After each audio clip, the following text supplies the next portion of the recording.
It's a beautiful but crisp day here in Salem, Oregon. It is Sunday, November 20th. This is Bethea's Byte Reloaded, your home for news, opinions, debates, your voice, and justice served. I'm Ernest Bethea, the last outlaw, so good to have everybody here with me. And like I said in the advertisement, I rolled the dice and I came up an unlucky 7.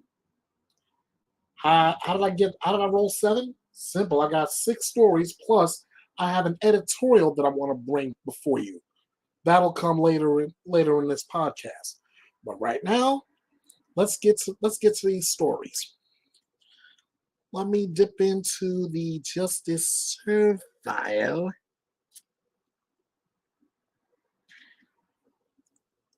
And we'll start here.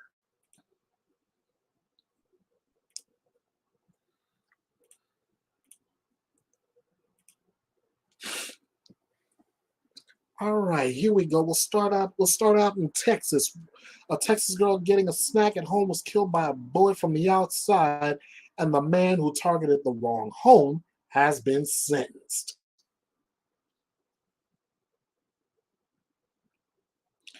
First off, as I'm reading this, I want you to take a look at little Brandonaya Bennett, age 9. She was getting ready for the first day of school when she was shot and killed in her own townhouse. 9 years young.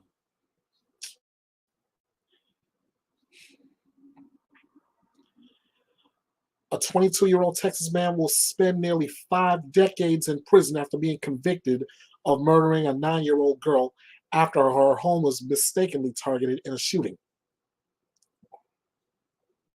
On Monday, a jury in Dallas County sentenced Devontae Benton to 45 years in prison in connection with the shooting death of Brandonaya Bennett, age 9, who was killed by a stray bullet inside her townhouse on April 14, 2019.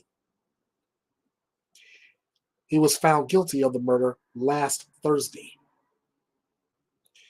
The murder of this child remains a senseless and unimaginable tragedy. That's according to that's the words of District Attorney John Cruzet.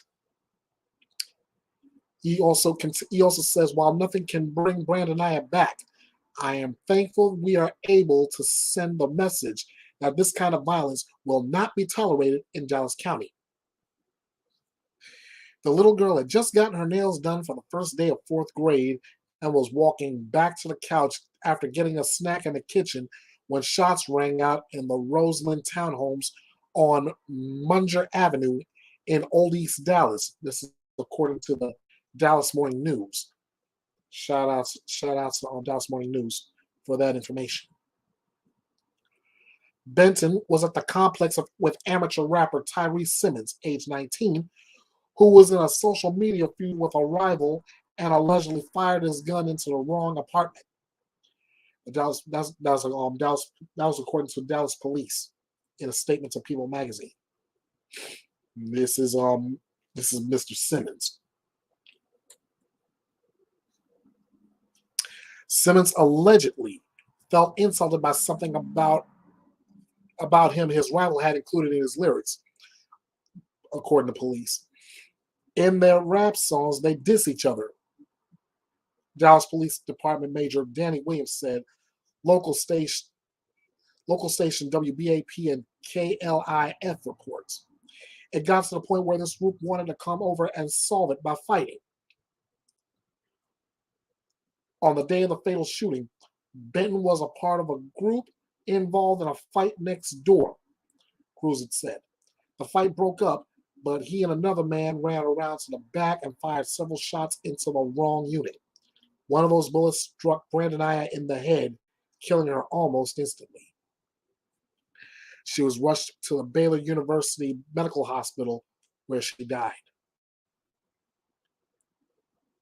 Benton was arrested on September 5th, 2019 on a capital murder charge. He pled not guilty. Simmons turned himself in the day after the shooting, according to Dallas police.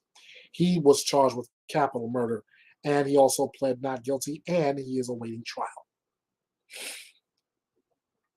In the meantime, Brandonia's family is still struggling to make sense of her tragic loss. Her mother, Centravia Elders, told the court during Benton's trial, "I'm damaged to my core. I have to act like it doesn't affect me as much as it does." But come on, you're a parent. Your child is was shot in the head by a stray bullet. Your child is no longer with you. If that doesn't affect you as a parent, something's wrong.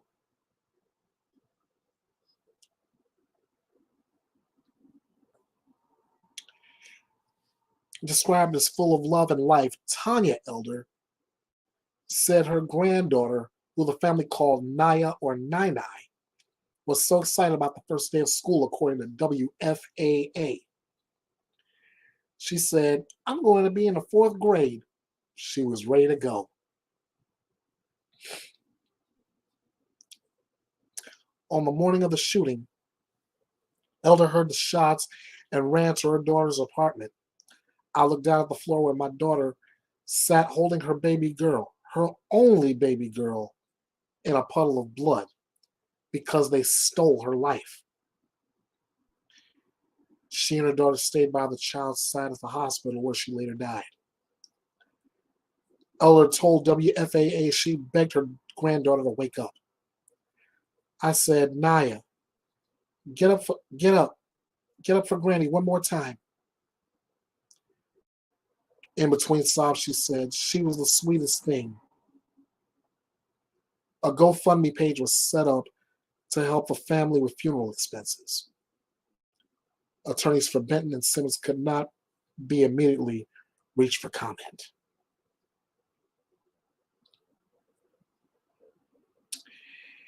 If you notice the change in tone of my voice while reading this story,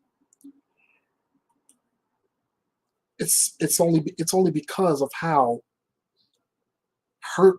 hurtful, how damaging, how heartbreaking that is, to lose a 9-year-old child to rival hip hop guys who, instead of settling their beef mic to mic, they'd rather settle their beef with a gun.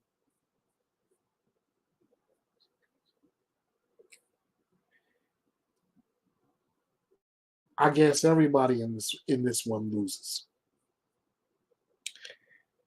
Don't get me wrong. When I was a real big hip hop fan, I couldn't resist a good rap battle. In fact, I still have some love just by watching Nick Cannon's Wild 'N Out. It's comedy, it's rap. They throw their best bars in, and I get my laughs from that. But ain't nobody on Wild 'N Out gonna be ready to pull out a gun to shoot anybody, because it's all in, at least it's all in fun with them. My best advice for all aspiring rappers: there is an old saying, if you can't take the heat, stay out of the kitchen. Just saying.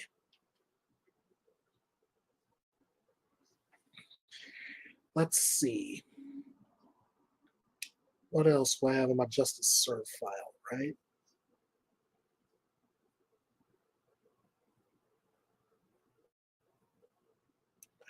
Oh, how can I forget about this one?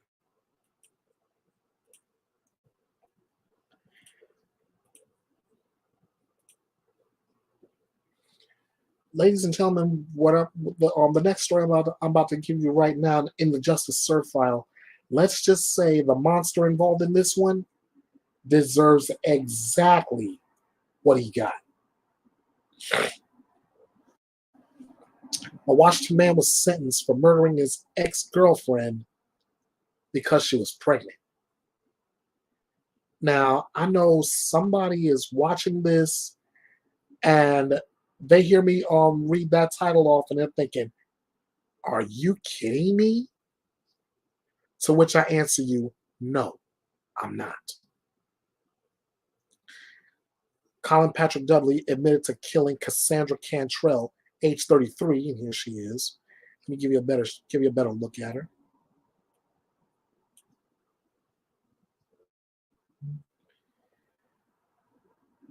And throwing her body in a ravine.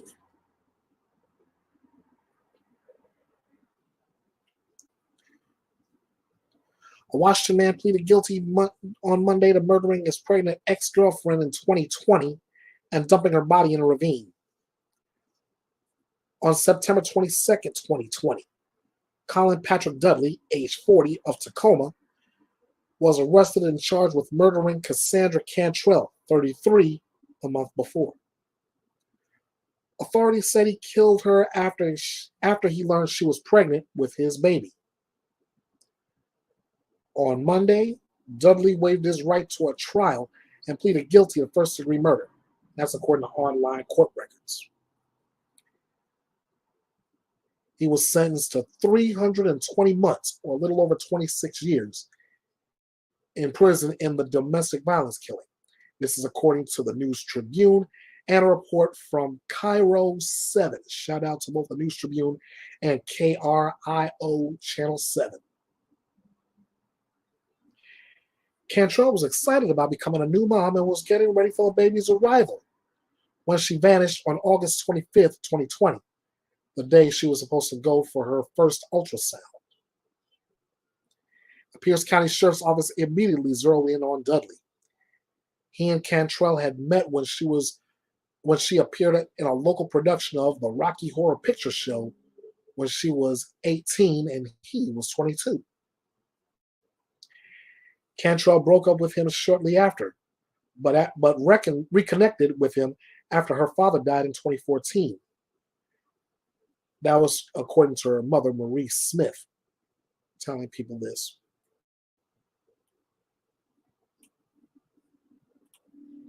Nearly a month after Cantrell had vanished,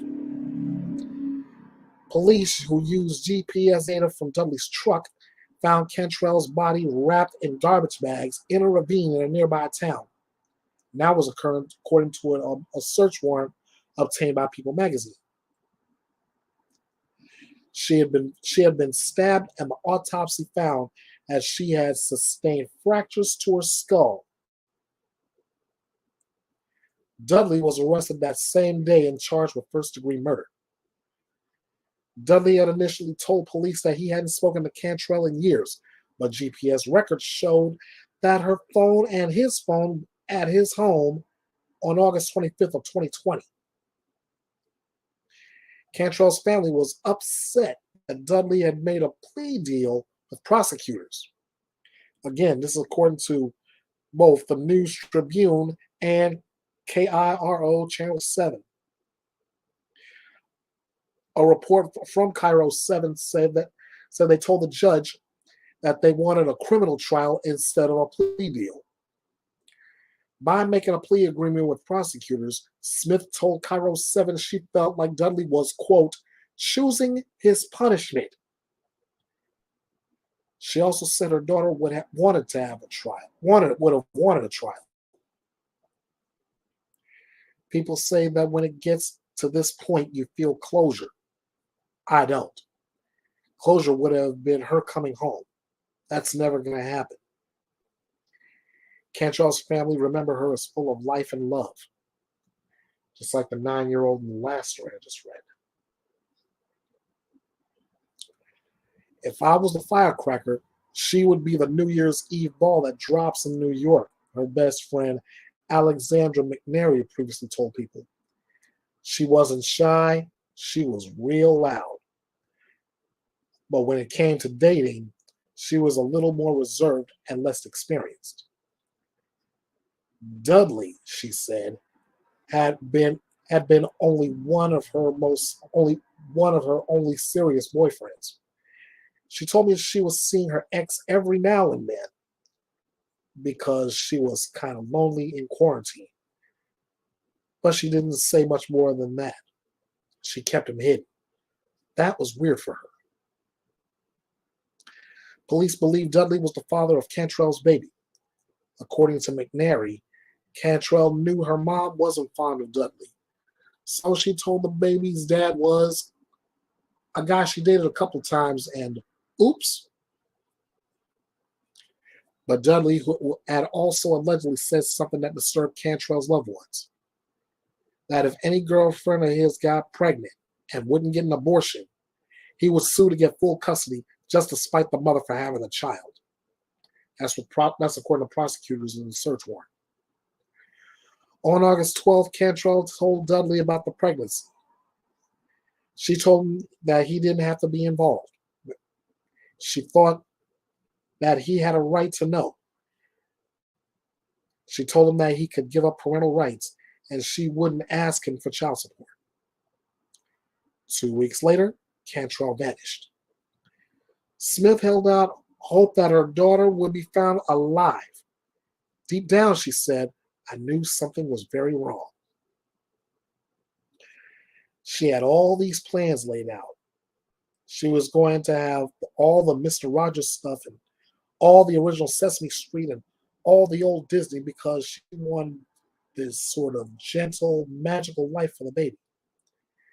I would tease her and say, the grandma's supposed to be the one who spoils the grandchild, so what are you leaving me to do?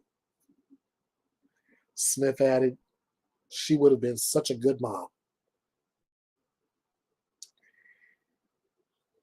If you or someone you love is experiencing domestic violence, you do not have to be a statistic. You are urged to contact the National Domestic Violence Hotline at 1-800-799-7233 or go to thehotline.org.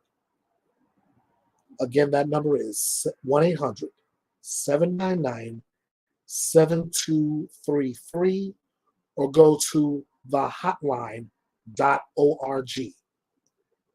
All calls are toll-free and confidential, and the hotline is available 24 hours a day, 7 days a week in more than 170 languages.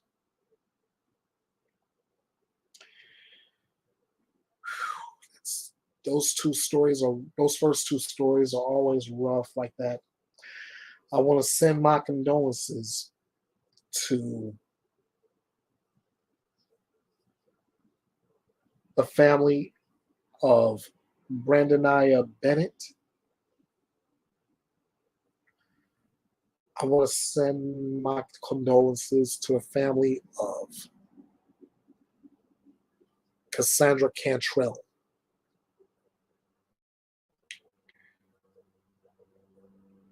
And as for the monsters in both of those stories, as I look at Cassandra's picture one more last time,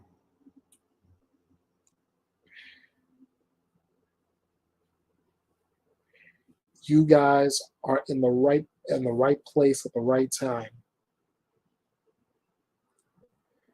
One's going to prison for nearly 5 decades, and I will update you as to how long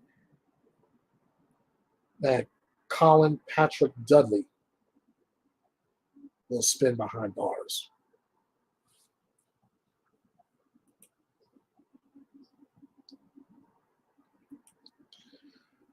All I can say is Dudley messed himself up, not the other way around. If anybody wants to justify it, go right ahead. Bottom line is Dudley messed himself up, and now he's going to prison for it.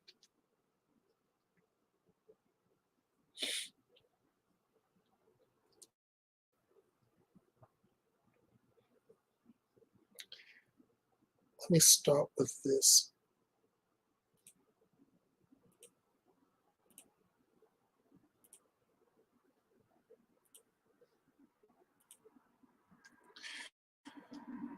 A sheriff's deputy and her daughter in Riverside, California, were killed in a crash while returning from Disneyland, allegedly caused by a DUI driver. Here we go again, another DUI and 2 deaths. Daniel Jacks had been with the Riverside Sheriff's Department since 2008, and his daughter Hannah was a dancer who performed at Disneyland.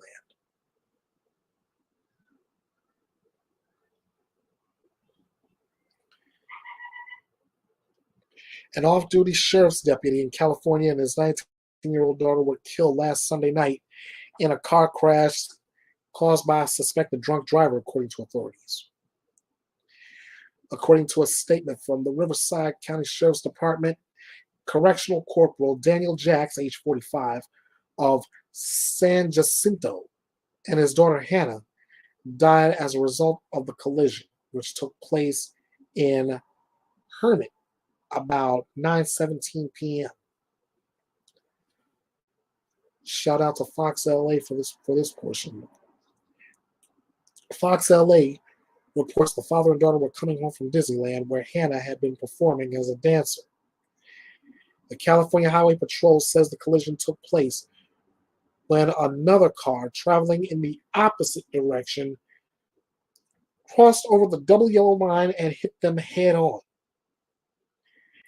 The driver of the vehicle, Scott Bales, age 47, of Moreno Valley, has been charged with 2 counts of murder and 1 count of DUI causing bodily injury. And that's according to the Riverside County jail records. The Desert Sun, whose citing county court records, reports Bales was previously convicted of DUI in Riverside County in 2008, 2014, and 2020. East Bay Times, shout out to them, also reports that he has not had a valid driver's license since 2005.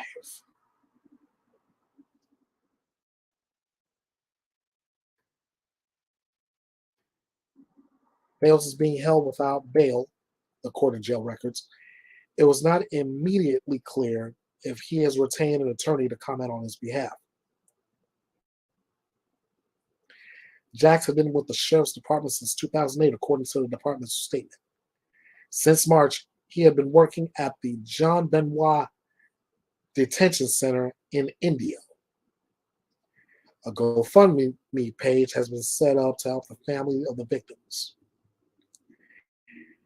The page says that Daniel was a great father and a great husband. Hannah was a daddy's girl. God knew he needed to take them both so they can be together.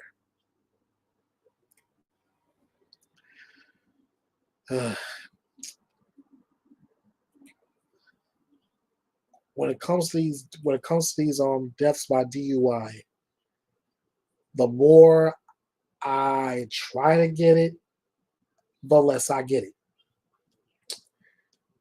Let me do a little math here real quick. EAC limit in California.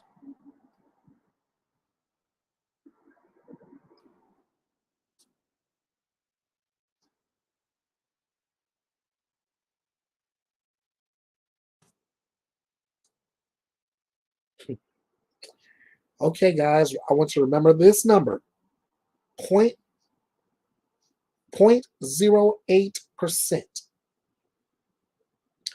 0.08. Now, a couple of weeks ago,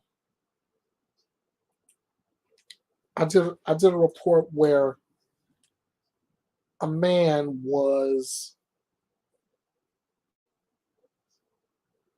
in the area and right around the DMV, as it's known, DC, Maryland, Virginia. Well, somebody in that area was behind the wheel of a school bus.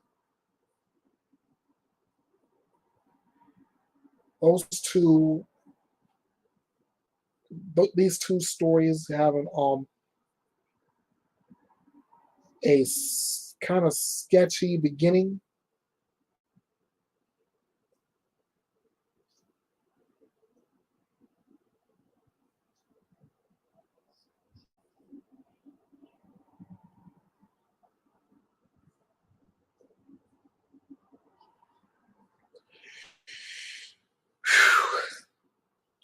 Sorry for that long pause, you guys, but I'm still trying to wrap my head around both of those cases, the one from a couple of weeks ago and this one.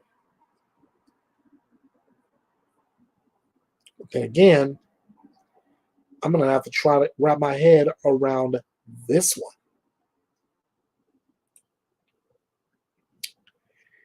5 California law enforcement cadets in critical condition, 17 injured after being hit by an SUV while running.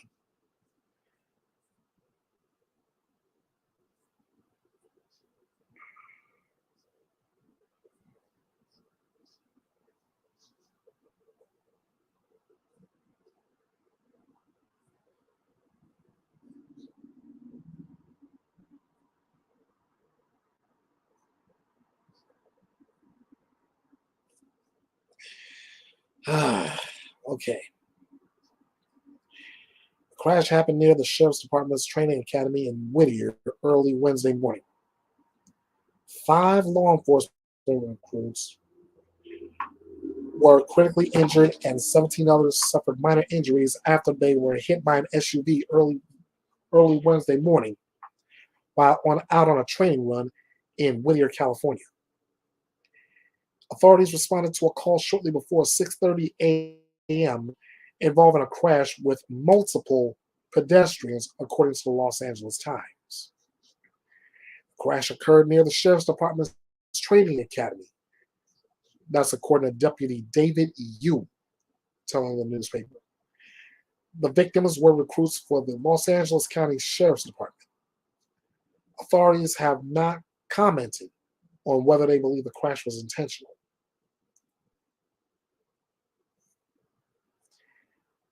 Authorities have not commented on whether they believe the crash was intentional.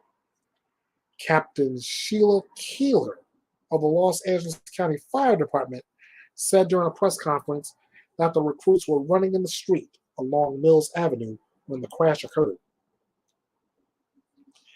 A 22-year-old male driver was driving the wrong way when he hit the cadets, who were from the Star Explorer Training Academy, according to the Sheriff's Department's Facebook post. The driver's name has not been publicly released. That's good.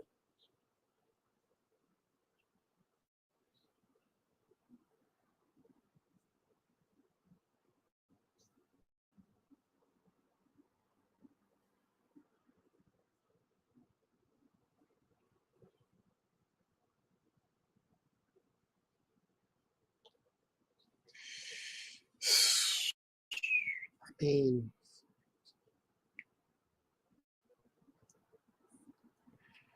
the first thing I would love to ask before I even continue the story was this guy drunk?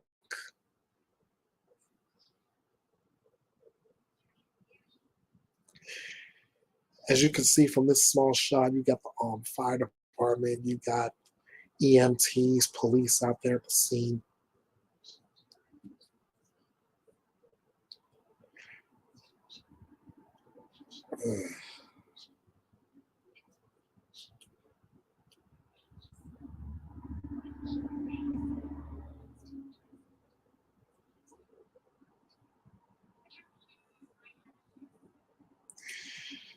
According to ABC7 in Los Angeles, the suspect was seen being detained in the back of a patrol car following the crash and was given a field sobriety test. It's not clear whether he passed the test, but then he was transported to a local hospital. Nearby classes at McKibben Elementary School had been canceled for the day due to Mills Avenue being shut down while the crash is investigated.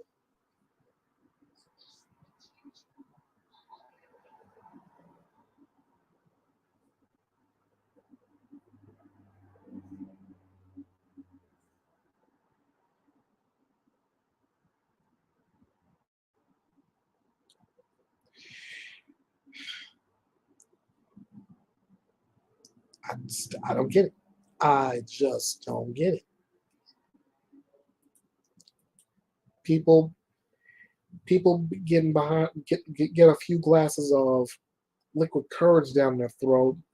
All of a sudden they feel like they're Superman. Then somebody who has a legitimate beef with Chris Jericho, the Ocho,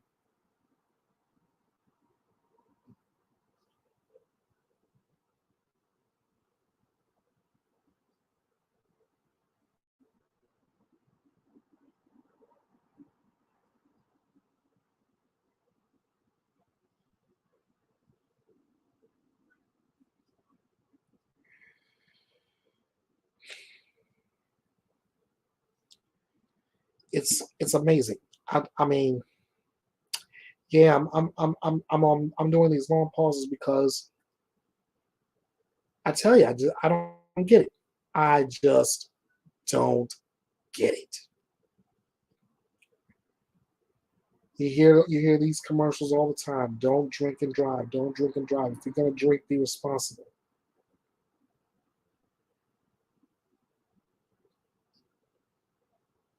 This person, this person, 22 years of age, was driving the wrong way, hits five people.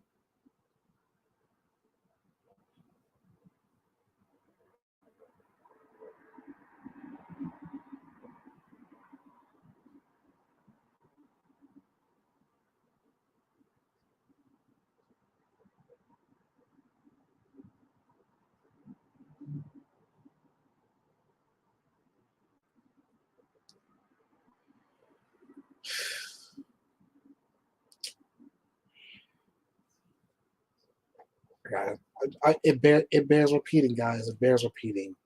If if you're gonna drink, drink responsibly. If you're gonna drink, don't drive.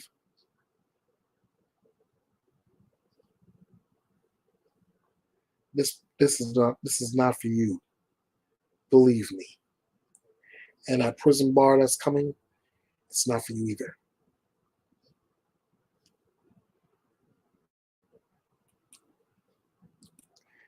I didn't get to share the screen with you, so I want you to get a look at the scene of sheer terror.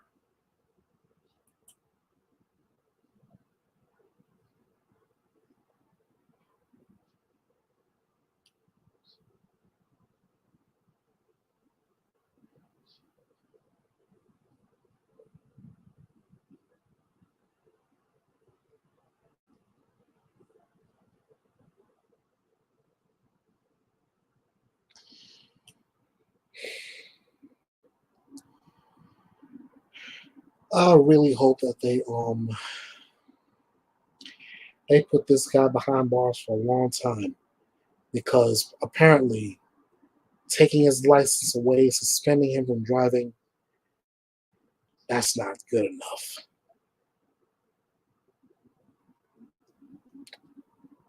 I'm just saying.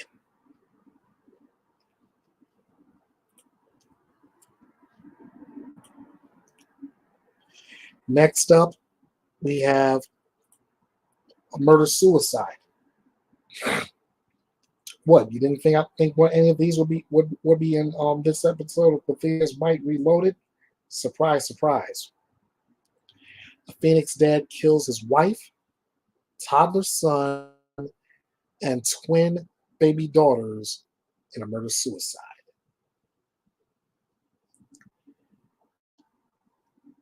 And the neighborhood is in complete shock.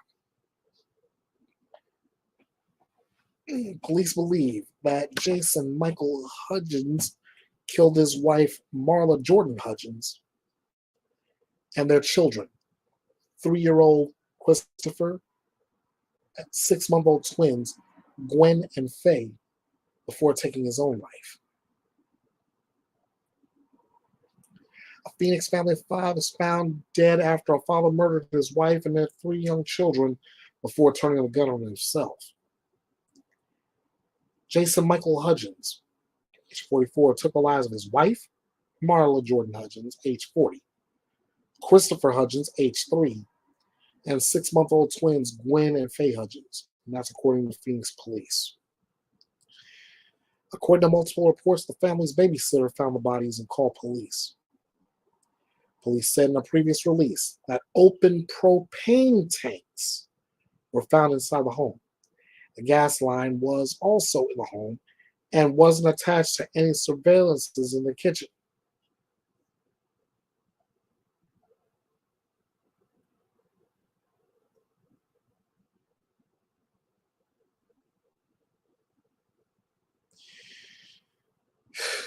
Boy, oh boy.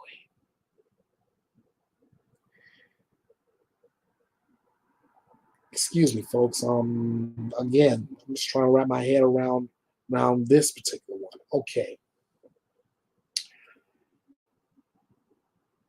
A man shoots and kills his wife. Shoots and kills his 3-year-old son and 6-month-old twin daughters.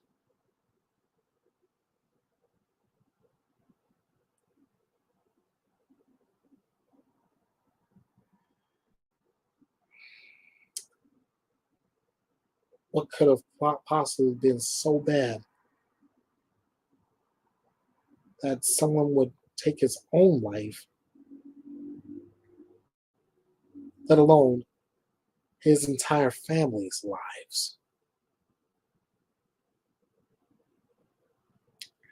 I'm going to go forward the story. Police said in a previous release that open propane tanks were found inside the home. A gas line was also in the home and wasn't attached to any appliances in the kitchen. They were first called to the home on Augusta Avenue at 8:00 a.m. local time last Wednesday regarding an unresponsive person inside the house with a strong odor of gas, according to the release. The hazmat teams entered the home and found multiple victims deceased.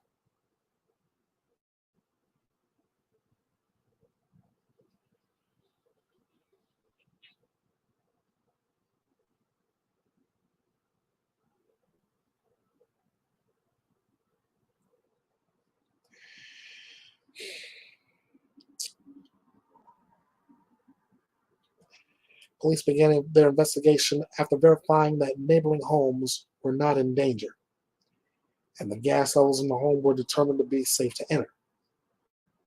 Once inside, detectives discovered the bodies of 2 adults and 3 children from what are believed to be members of the same family. The bodies had obvious signs of trauma, and support services were offered to the neighbors of this tight-knit community and those associated with the victims. Here's a nice little pic of Dad Jason, Mother Marla, and if my guess is right, Donnie when he was just a toddler. Marla was a partner at the Phoenix office of the Lewis Rocha law firm.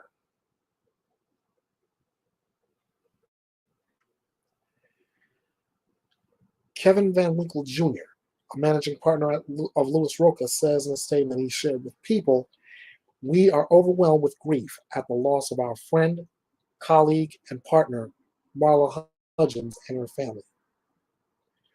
We are in complete shock and are only just the beginning of the process. This awful tragedy. Marla was a passionate lawyer and advocate for her clients. She was an equally passionate leader who worked tirelessly to make our firm a better place. But more than that, Marla was a loving mother and loyal friend. The impact of this loss on the community and on our firm is immeasurable.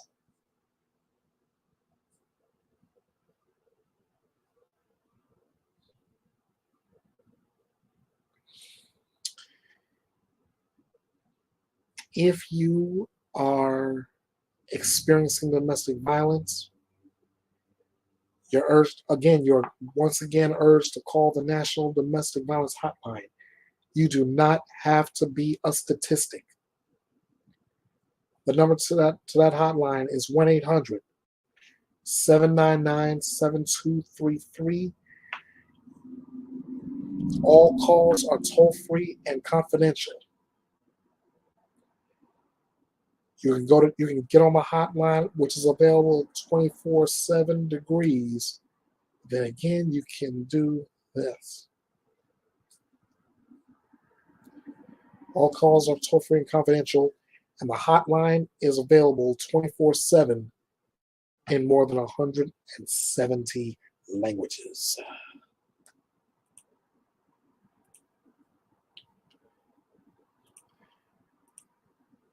Give you a look at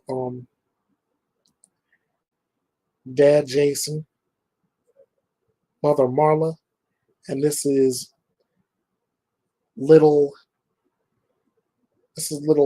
Christopher.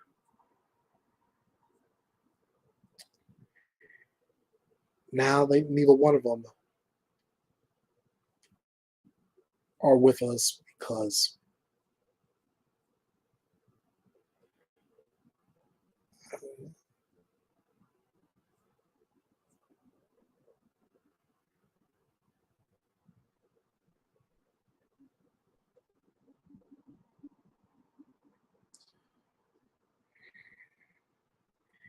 it's a doggone shame what our world is coming to.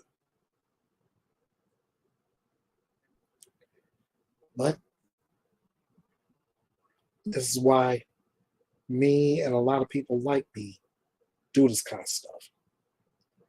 We point out the monsters and let you know this is what they've done. This is what they plan on doing. Be careful.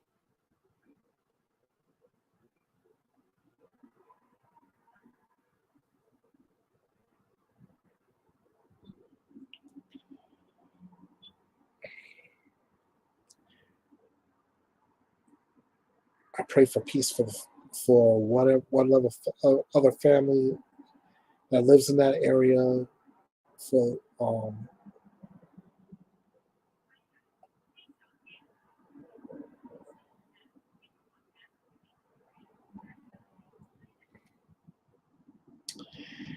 and now, got some good news to actually share with you.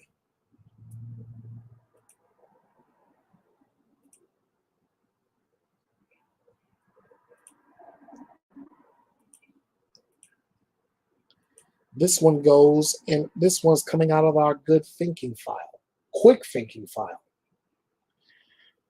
A boy evades potential kidnapping by asking a cashier to pretend she's his mother. The Pottstown, Pennsylvania fourth grader was able to outsmart a woman who had been following him by employing a strategy taught to him by his father.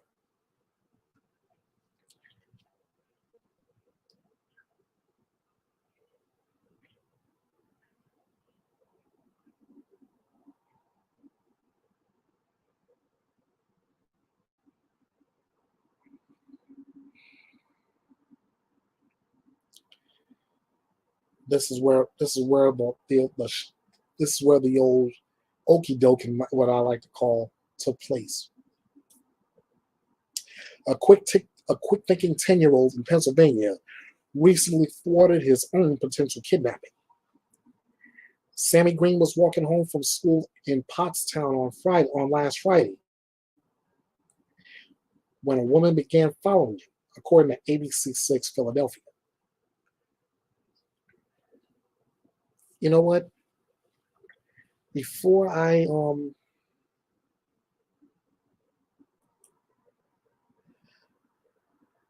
reading this to you, I can do this.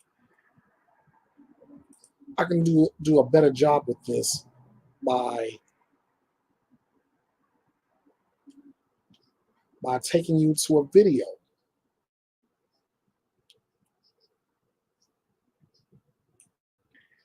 The following video you're about to see is coming courtesy of AB6 Action News in Philadelphia.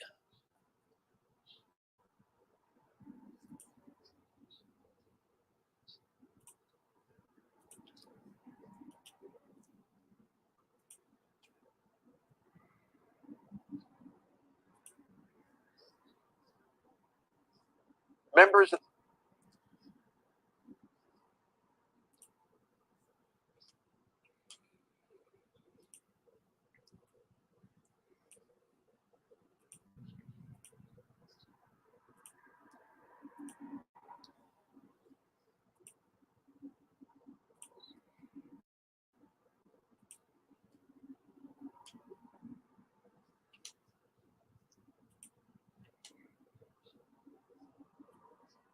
Members of the community and police are singing the praises of a 10-year-old boy and a 17-year-old girl for foiling what appeared to be an attempted kidnapping in Pottstown on Friday. Action News reporter John Pauls live at Pottstown Police with that story tonight. John.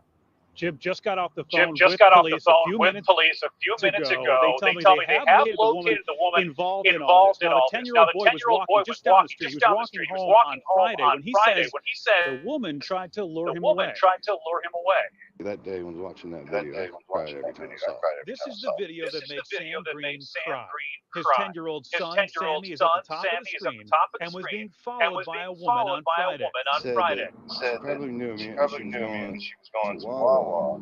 And he was supposed to go with her, and he can get anything he wanted. But Sammy wasn't going to fall. He knew exactly what to do.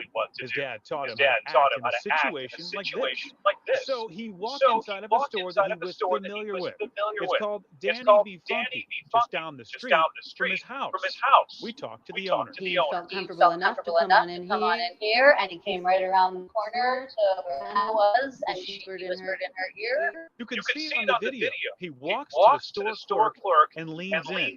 We found out what he said. He said, to act like you're my mom, this lady's father. After processing what was going on, you see her get between Sammy and the woman who was still holding the door open. She walks over, pulls it shut, and then locks it. The woman runs off. Sammy is now sick. The owner and Sammy's dad aren't sure what the woman was trying to do, but they know that Sammy and the clerk both did the right thing. He knew something was not right and did what he needed to do. He did what he was supposed to do because he didn't know the person. Yeah, police are saying the same thing tonight when I talked to him a few minutes ago. They're praising the boy for his quick actions, also for remaining so calm during all this. Now, they said they did locate the woman involved here. They tell me that she's now being referred for mental health help. In Pottstown, John Paul, Channel 6, Action News. Jim. Thank you, John. And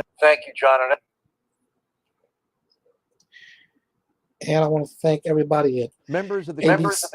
At ABC6 Action News in Philadelphia for this report. Now, going back to the article real quick, if I can.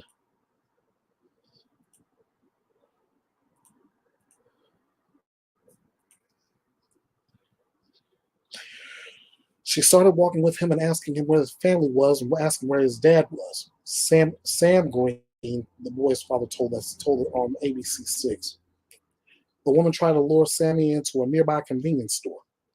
Sammy added to CBS 10 in Philadelphia. Shout out to them. Like the father said, she was like, I'm going to Wawa. Are you going there? What are you getting from Wawa? Where's your family at? As he didn't know the woman, the fourth grader ducked into Danny B. Funky, a store that was familiar to him. Sammy then approached a 17-year-old cashier named Hannah, telling her to act like you're my mom. And this lady's following me.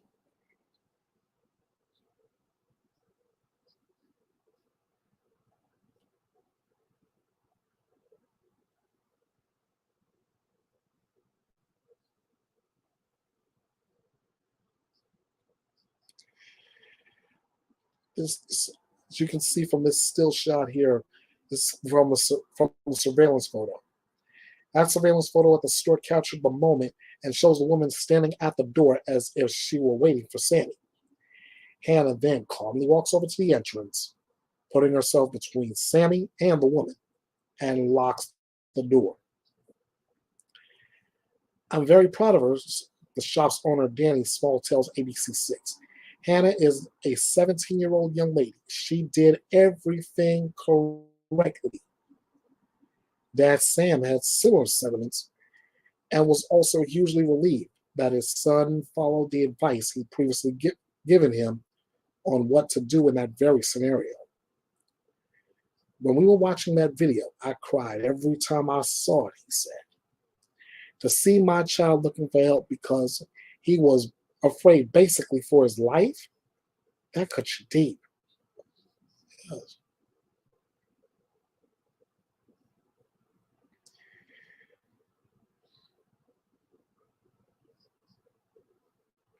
Think of every scenario and make sure that your children know and how to practice it, he said.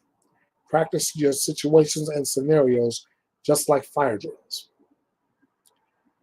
Police were able to track down the woman involved, and she is now receiving mental health assistance, according to ABC6. But no charges have been brought against the woman.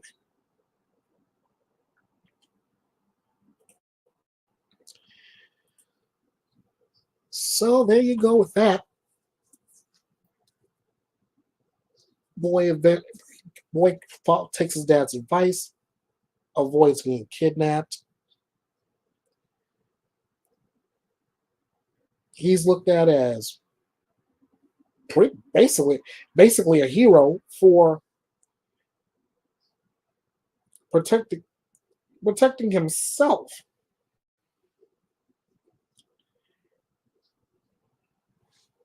The woman that was following him, she's getting mental health treatment, and the other hero in this story is a 17-year-old cashier. Put herself between that boy and that woman. Yes, friends, it's true. All heroes don't wear capes. Nice job, Hannah. Nice job for you too, Sammy.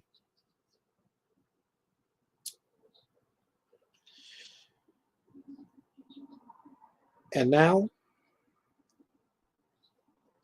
something I've been waiting to do all week. This is my State of the True Crime Community editorial.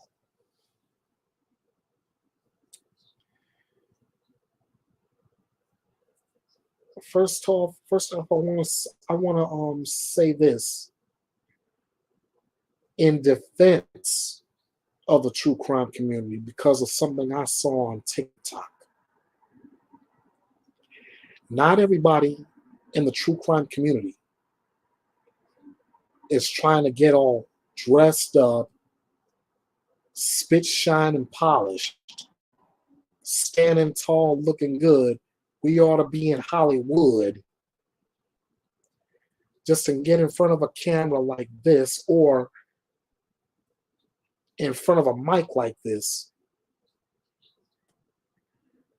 to put out these true crime stories and then like the TikToker said, treat it like so much gossip.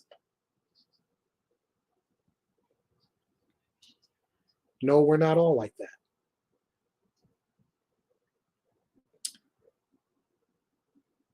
What a lot of us are like, however, we're trying to get information out. We're trying to call monsters out. Well, at least that's what I do.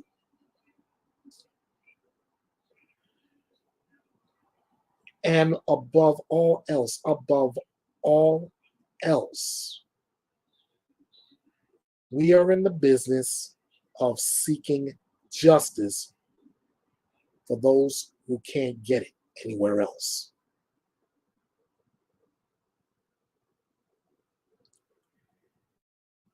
That being said,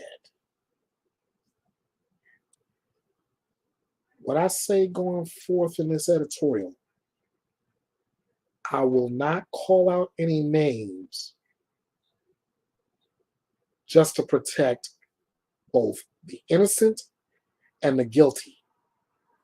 But if you are guilty, you know who you are.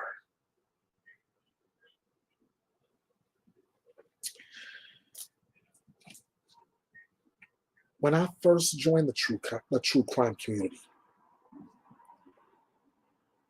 I had a mission. My mission fell right in line with my slogan.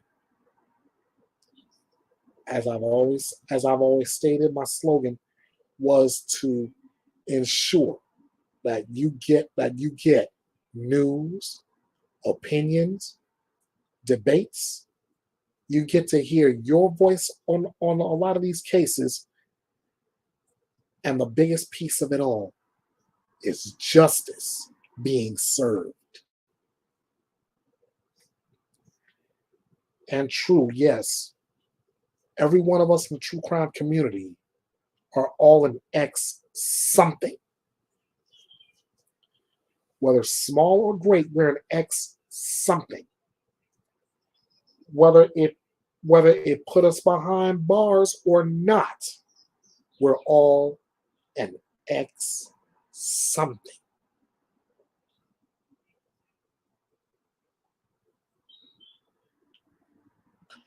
So what am I ranting about in this editorial? Glad you asked. My issue in the true crime community is who's really here for the victim? Who's really here to seek justice? Who's really here to help locate missing persons and bringing them home safe?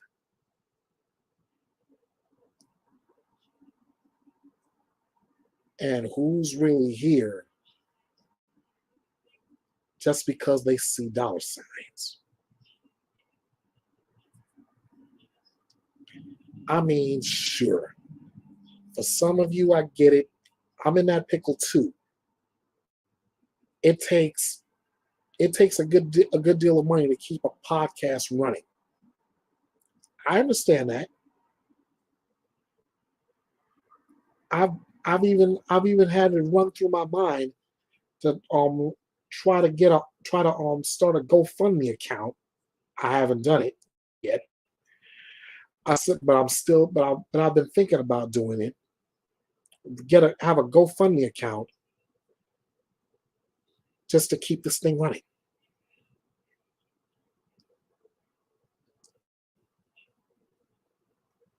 But I'm not doing it to remake victims. I'm not doing this to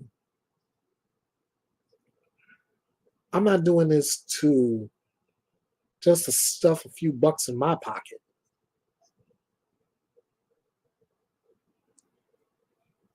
I'm here sticking by and sticking with my mission statement. I bring the information. I give you my opinion on it. I look forward to hearing yours. Can I get a debate about it? I'd love that. But as long as your voice is heard, and in the end, we can get justice for the victims. We can bring the missing home. And anybody who's watching and or listening to me can be more informed. They know how to protect themselves. They know how to protect their families.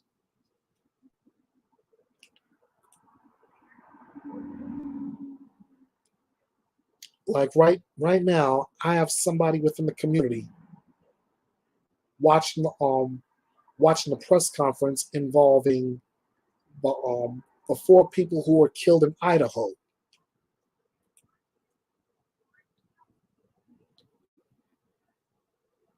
It's not about money to them. It's not about clicks. It's not about garnering attention. This person's getting information to pass on to anybody else within eye and earshot.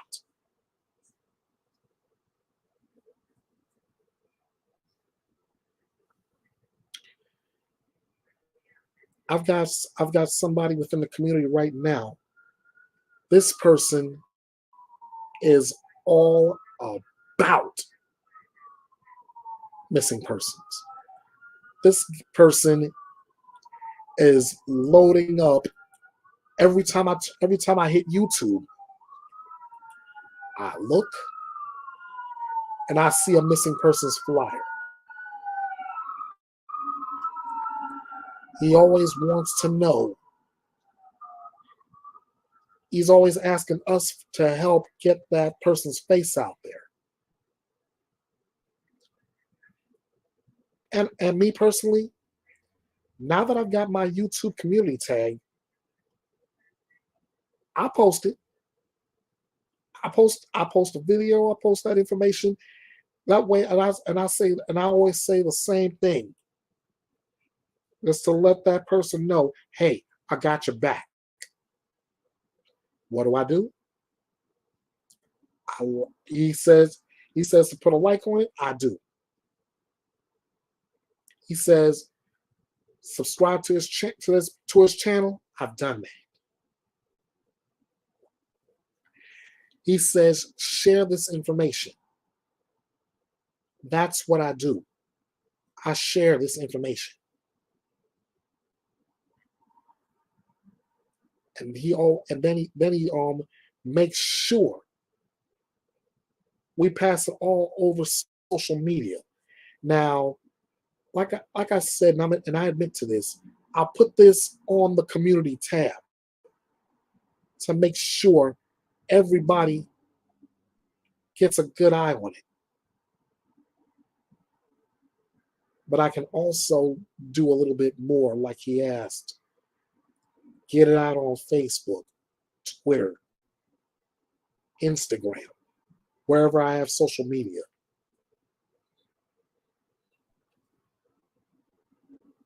But I do it, and I make sure I do it without worrying about likes and clicks and garnering attention for all the wrong reasons.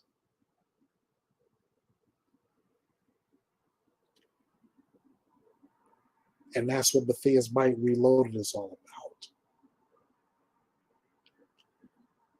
I can name off a number of channels on here like this. But like I said, I'm not going to call any names or point any fingers to protect both the innocent and the guilty. But for the guilty that's only doing this just for the attention, just for the clicks, just for the likes,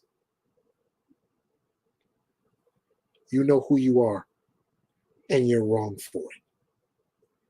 And who's suffering the most? The victims that we're trying to get justice for. Think about it. Put yourself in their shoes. You have one family. You're part of one family who just lost a child in a senseless act of violence. Or you're part of a family whose kid is missing, whose loved one is missing, whose parent is missing.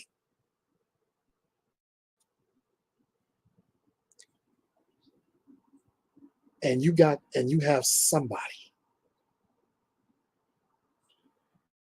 doing this thing, this true crime thing, but they're not trying to help you. They're trying to help themselves.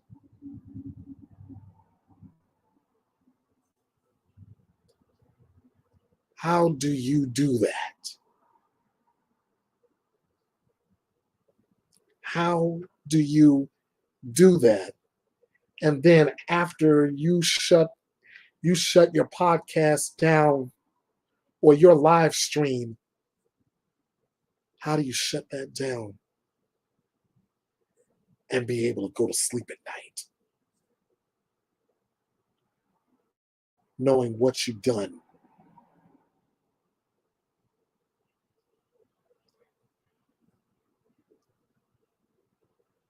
And just don't care.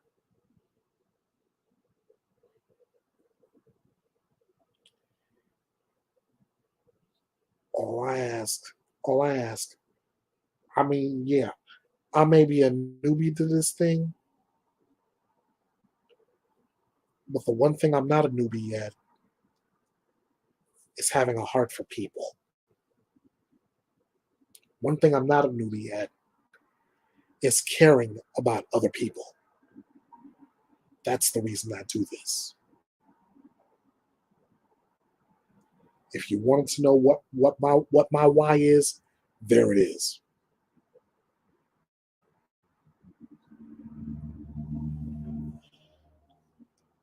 I'm here to make sure that the people who see this get justice. I'm here that for the people who see this can help bring their missing loved ones home safe.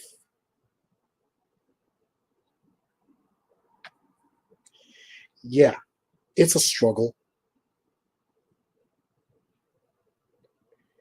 because I've seen the more established pages. It's a struggle. I've seen more established channels. It's a struggle. But here's the great thing I've noticed about those channels. They may be struggling like me, or they may be at a much higher success than I am. They stay on the mission.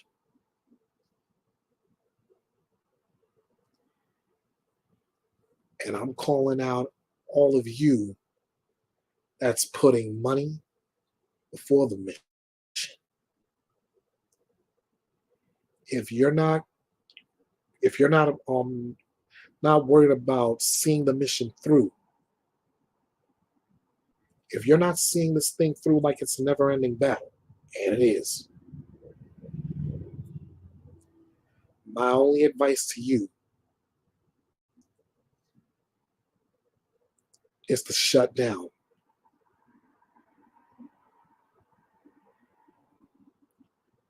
The only person you have to be honest with is you. You'll have to look yourself in the mirror and sing that Atlantic Star song from back in the day. If your heart isn't in it, why can't you tell me so?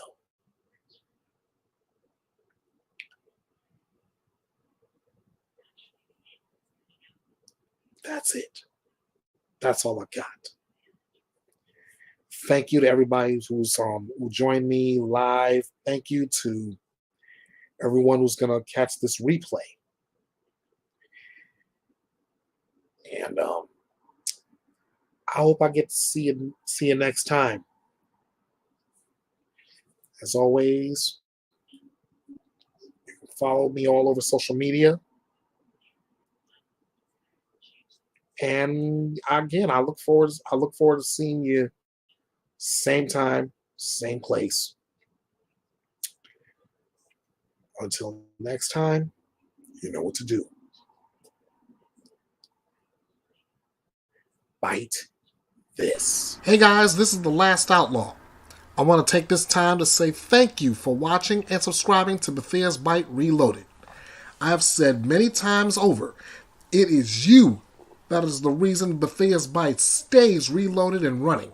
I couldn't do this without you. So thank you, thank you, thank you. Be sure to follow Bethea's Byte Reloaded all over social media, including Facebook, Twitter, YouTube, Instagram, the message board at Bethea'sByte.com, email at kingofhearts316_09@outlook.com. I will also have teasers for upcoming videos posted to YouTube as well as TikTok at kingofhearts3162021. This is the home for news, opinions, debates, your voice, and justice served. This is Bethea's Byte, and it's reloaded.